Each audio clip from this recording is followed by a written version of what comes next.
Welcome back to Organist Launchpad, a series of educational videos produced by the Royal Canadian College of Organists.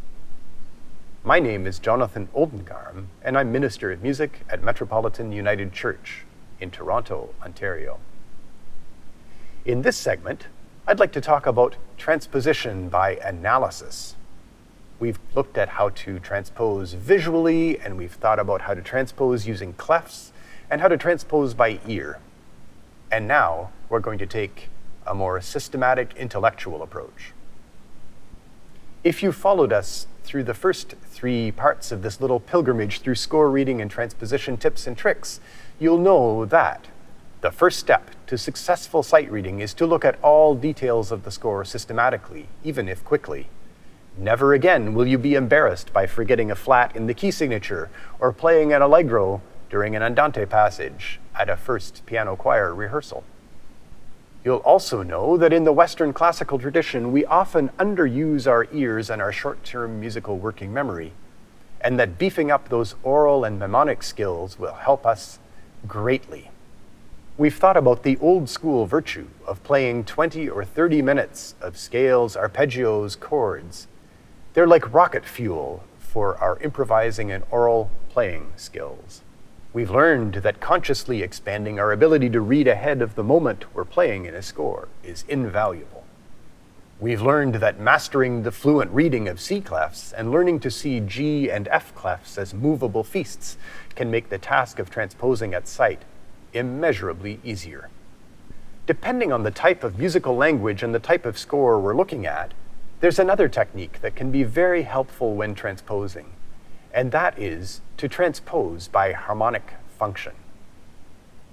This technique is, of course, most useful in tonal music. Depending on your theory background, there are a few ways to approach this one. Since most of us in North America have probably been raised primarily on Roman numeral harmonic notation, let's start there. We'll take a quite straightforward tune, St. Anne, and work with that. In the Voices United number 806 harmonization, the Roman numeral notation goes as follows. 1, 1, 2, 6, 1, 6, 6, 2, 6, 5, 5, 1, 1, 6, 3, 2, 6, 5, 5, 5, 5, 5, 1, 4, 2, 5, 1, 2, 6, 5 of 6, 1, 6, 2, 1, 2, 6, 5, 1. We could then transpose this to B flat major, thinking really only about transposing the bass line and letting the voices above that fill in more or less instinctively.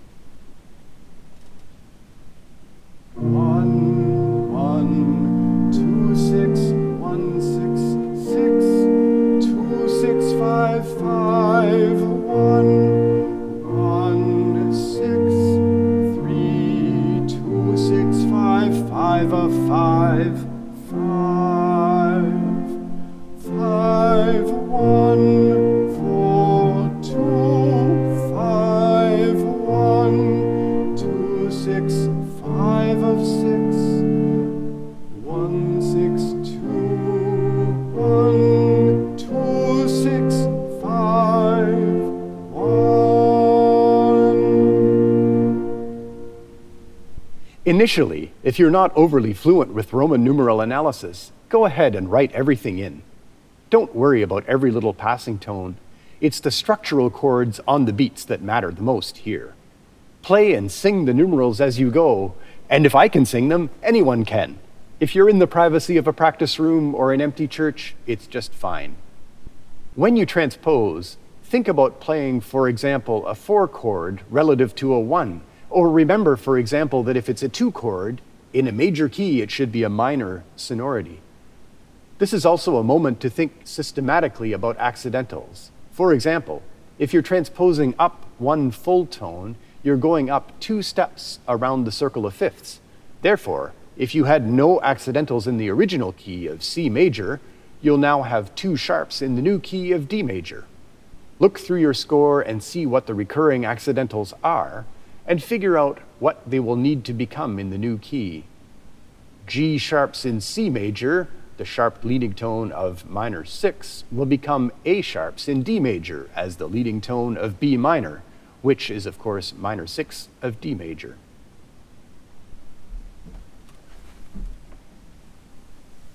Another option is to use figured bass notation instead of Roman numerals. Just write the intervallic numbers above the bass line. In this scenario, all that you need to keep track of is the linear transposition of the bass line and the relative intervals above that bass as dictated by the figures and the key signature. Again, a first step is to write in the figures above the bass line and to work from there. The surest and only way to master a skill is to practice it regularly and systematically. Sight reading, score reading, and transpositions are not magical skills. They can be learned by any musician who will put in the time and the sustained effort. The great thing about the typical organist's life is that we are often called upon to use these skills, sometimes publicly and dramatically, and under the pressure of the moment. Having a few tricks and techniques in one's arsenal is always a good thing. I hope that these methods I've presented here will help you along your path, and I wish you every success. Happy practicing, and thanks for watching Organist's Launchpad.